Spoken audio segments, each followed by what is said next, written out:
Hello and welcome to Henry Miller's Movie Reviews, where I take a look at films I've never seen before but others likely will have done. And today we're going to head to Greece to watch the 2009 Yorgos Lanthimos breakout hit. Well, I use the word hit advisedly. It's not going to break any box office records or anything.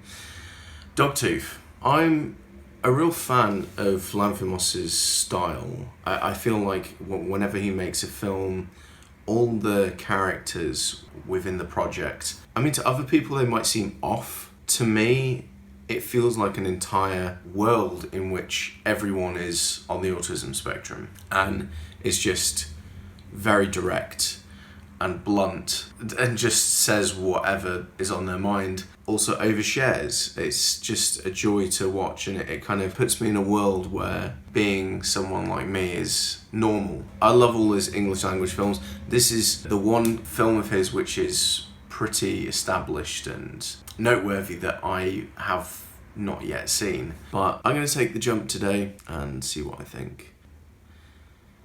Let's go.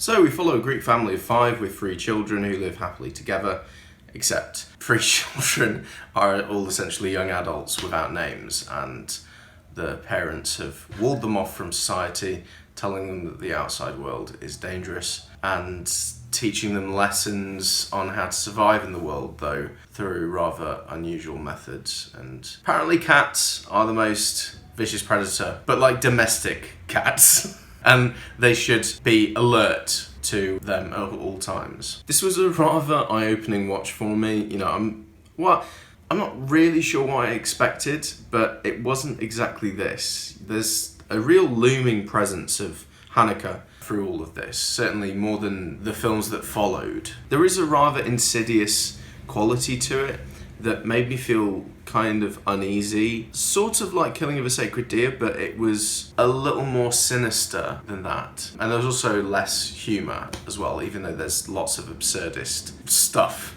throughout this film. Again, Lanthimos' direction is exquisite, and he's just one of the most singular voices in film that we have currently, even if perhaps you could compare him a little bit to Roy Andersson. But, you know, I feel like his style is wholly his own, and I just love that about his films. The cinematography is also wonderful, with some lovely still shots establishing the tone very well.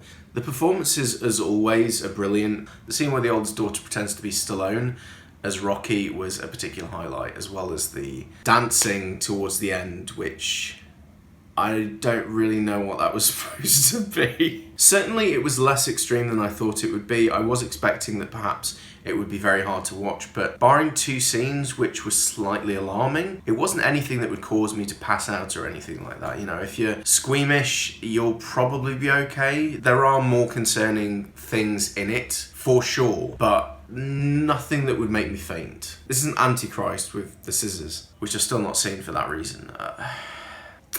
This is supposed to be a satire, which felt evident due to how it's presented, but I'm not really sure what exactly it was satirising, whether it would be Greek politics or kind of family dynamic. Like, I'm not entirely sure. But the depiction of this cult-like family unit, though, is both troubling and fascinating in equal measure. Their explanations of the outside world and what happens if they were to leave the compound were kind of amusing, but also very concerning. And I'm not really sure what the father's prerogative is exactly, if it's just outrageous paranoia or he just wants to have total control of his family's life, even to the stage of bringing a female security guard named Christina back to the house every so often to experiment sexually with his son Martin, who appears to be the only member of the family who has a name. But when Christina bargains with the father's daughters to give her oral sex in exchange to give items to them, this results in the eldest daughter obtaining forbidden tapes from the outside, and the father banishing Christina as a result and beating her up, and also beating up the kid by taping the videotape to his hand and smashing it repeatedly over her head. These people have issues. There was also believed to be a brother on the other side of the compound who presumably they're using this as a lesson of what not to do.